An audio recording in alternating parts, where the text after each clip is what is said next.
Okay,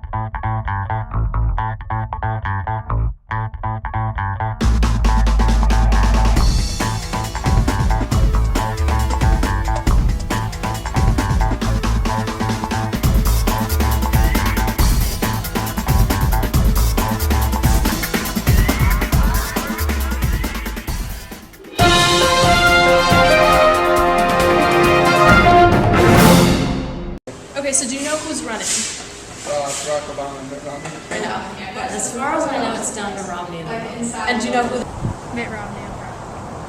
Obama and Mitt Romney. Okay.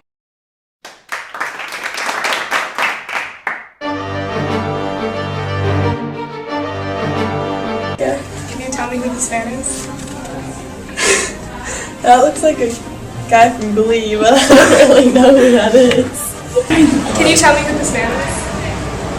I can't. Sorry. Can you tell me? Guy. Can you tell me his name? No. No? He's on SNL though. Yeah. Can you tell me who this man is? No. Who is this man? Don't know. Paul Ryan. Paul Ryan, yeah.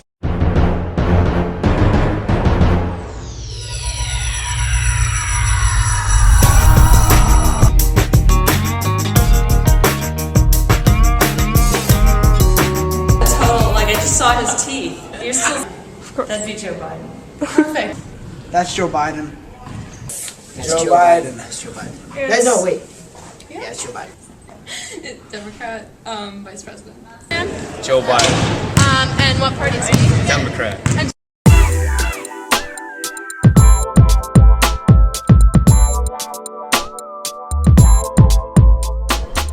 I accept your nomination for President of the United States. Hope in the face of difficulty. Hope in the face of uncertainty. That dogged faith in the future which has pushed this nation forward, even when the odds are great. When you pick up that ballot to vote, you will face the clearest choice of any time in a generation.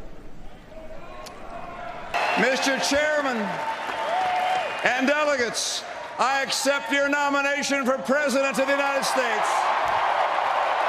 4 years ago, I know that many Americans felt a fresh excitement about the possibilities of a new president. That choice was not the choice of our party, but Americans always come together after elections.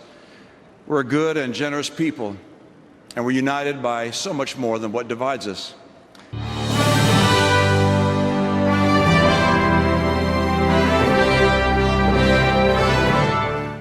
To lower the cost of health care, not just in Medicare. Talk about that in a minute. But overall. But all I want to do is very quickly let's get back to before we leave Medicare. the economy. But my experience is the private sector typically is able to provide a better product at a lower cost. Just so everybody understands, we're way over our first 15 minutes. The president began this segment, so I think I get the last word. So I'm going to take. You're going to get the first word in the next This is a major difference that Governor Romney and I have. We're running out of time, gentlemen. So you have a chance to respond to that. Before 2 minutes is up, sir. No, I think I had 5 seconds before you interrupted me. I have to respond to that, which is my experience as a governor. Governor Romney earlier mentioned. My plan is not like anything that's been tried before. My plan is to bring. Well, if you enjoyed Thursday night's vice presidential debate, you're certainly not alone. During Thursday's debate, Vice President Biden repeatedly criticized Paul Ryan's statements, calling them a bunch of stuff.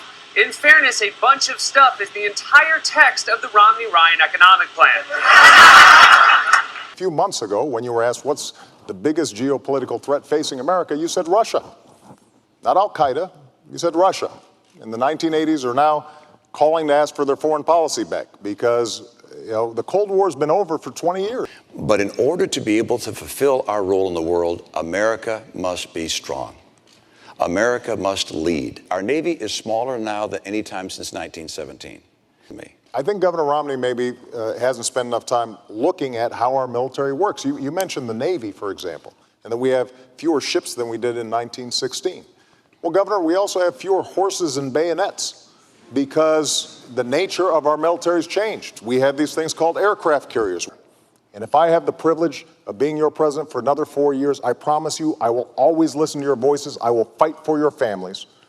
And I will work every single day to make sure that America continues to be the greatest nation on earth. I'm optimistic about the future. I'm excited about our prospects as a nation. I want to see peace. I want to see growing peace in this country. It's our objective. We have an opportunity to have real leadership. America is going to have that kind of leadership and continue to promote principles of peace that will make a world a safer.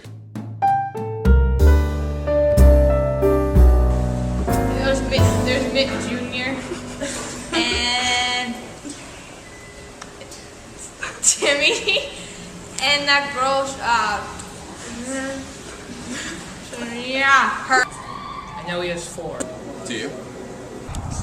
Mitt Romney has 5 sons. Their names are Josh, Ben, Craig, Tag, and Matt.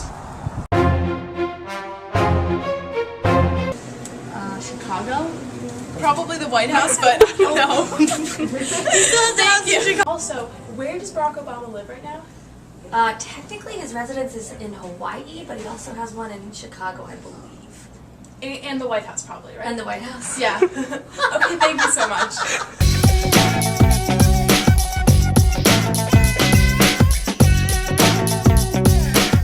No question in my mind that if the president were to be reelected, you'll continue to see a middle-class squeeze, with incomes going down and prices going up. I'll get incomes up again. You'll see chronic unemployment. We've had 43 straight months with unemployment above 8%. If I'm president, I will help create 12 million new jobs in this country with rising incomes. If I'm elected, we won't have Obamacare. We'll put in place the kind of principles that I've put in place in my own state and allow each state to craft their own programs to get people insured, and we'll focus on getting the cost of health care down. I will not cut our commitment to our military. I will keep America strong and get America's middle class working again. Thank you, Jim. Thank you, Governor. Thank you, Mr. President. Barry, I believe that the free enterprise system is the greatest engine of prosperity the world's ever known. I believe in self-reliance and individual initiative and risk takers being rewarded. But I also believe that everybody should have a fair shot. And everybody should do their fair share. And everybody should play by the same rules. Because that's how our economy has grown. That's how we built the world's greatest middle class. And that is part of what's at stake in this election. There's a fundamentally different vision about how we move our country forward. But I also believe that when he said behind closed doors that 47% of the country consider themselves victims, who refused personal responsibility, think about who he was talking about. People who are working hard every day, paying payroll tax, gas taxes, but don't make enough income. And I want to fight for them. That's what I've been doing for the last 4 years, because if they succeed, I believe the country succeeds. I want to make sure that the next generation has those same opportunities. That's why I'm asking for your vote, and that's why I'm asking for another 4 years.